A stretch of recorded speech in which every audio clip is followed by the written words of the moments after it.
I have received a lot of emails from people who are saying, Deacon Jonah, I have been looking for an Anglican church. The closest church to me is an ACNA church, and I've gone in, and it's just feels like an evangelical church. I walk in, the priest is not wearing any vestments. He's just got a stole on over a collared shirt and jeans. The music is contemporary. Everything there just seems to lack a rootedness in the tradition of the church. And so I don't know what to do. There's no Anglican churches near me besides this one, and I think I might just go to Orthodoxy or go to Rome. And this is a valid concern because I myself have experienced this very low church evangelical influence within Anglicanism, and it reaches a point where it almost is and does become unrecognizably Anglican. It's a concern. I understand. However, what I would like us to consider in this video is the difference between holiness, objective holiness in particular, and what I'm going to term reverence for the intent of this video. We could also call it subjective holiness, but reverence is kind of getting at the heart of what I'd like to make the point of. In our Anglican articles, the worthiness of the minister is not what makes the sacraments objectively efficacious for the faithful. It is God working in and through his sacraments, always.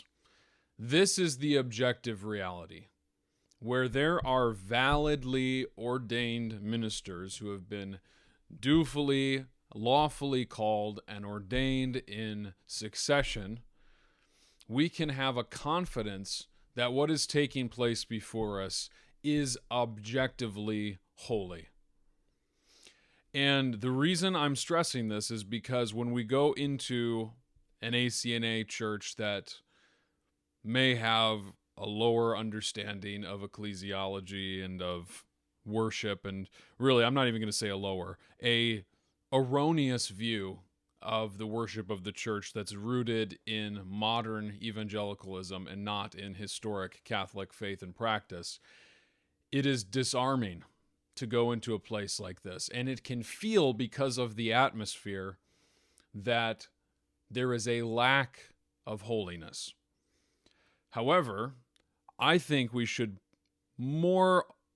lean more towards thinking about this as a lack of reverence and not a lack of objective holiness. Because if we believe that a high liturgy, a high expression of the liturgy, the smells, the bells, the vestments, the processional, the recessional, the kneeling, the standing, the crossing yourself, if we look at all of these things and say, this is what a holy liturgy looks like, and we look at a more evangelical liturgy and say, this is this is less holy, we are essentially making the case that in order for a liturgy to be holy, it depends upon the worthiness of the ministers. It depends upon the way in which the liturgy is performed, and not on God working in and through his sacraments. And I think this is dangerous ground to tread on. Now, that being said, I do not want to minimize the importance of subjective holiness or reverence in liturgy. What is taking place on the altar is the greatest miracle that we as Christians can experience. It is where Christ meets us through the signs of bread and wine. And it is holy. It is so holy that our worship and the way in which we perform our liturgy should reflect a deep reverence for the objective holiness of Christ.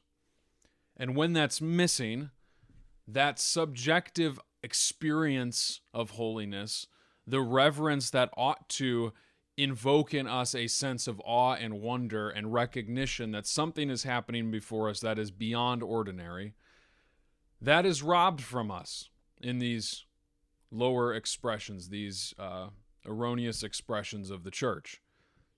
However, it is very important that we do not lose sight of the fact that if that minister is validly elected, ordained, and serving, then what is taking place on that altar is objectively holy, whether or not our subjective experience of its holiness is manifested in the liturgy.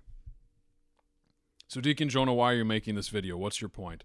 My point is, when I encounter young men specifically who are saying, I visited this church and it's not very reverent. It doesn't have, vestments or candles or smells and bells, and it just seems pretty casual.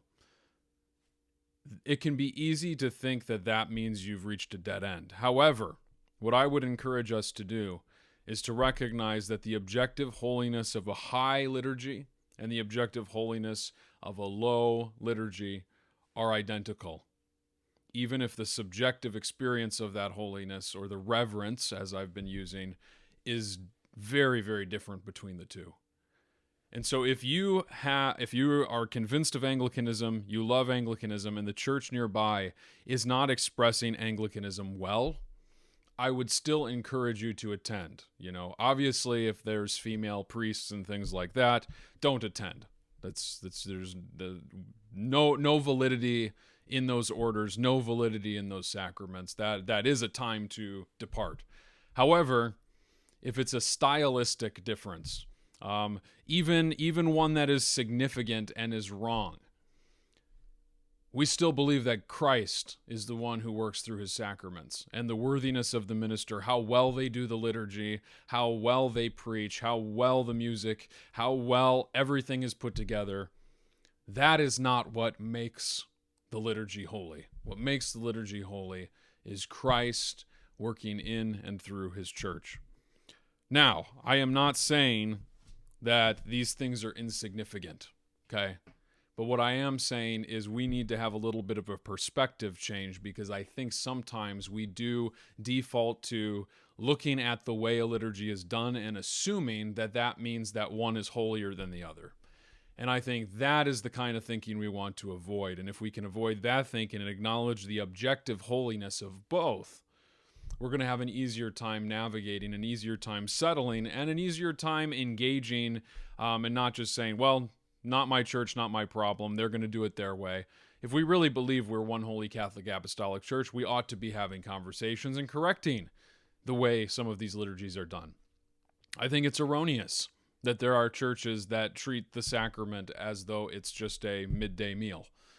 I think it's erroneous that there are priests who don't like to call themselves priests, that don't like to cross themselves, that don't like to wear vestments, and think all of that is just leftover trappings of Roman Catholicism. All of that is antithetical to what it means to be an Anglican in a classical, authentic sense. So yes, let's correct those things. Let's have conversations about it.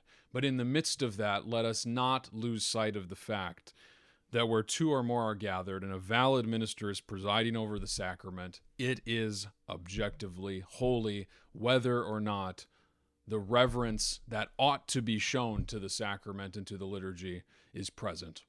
And I think if we recognize that, we will have an easier time navigating the Anglican world in this present moment.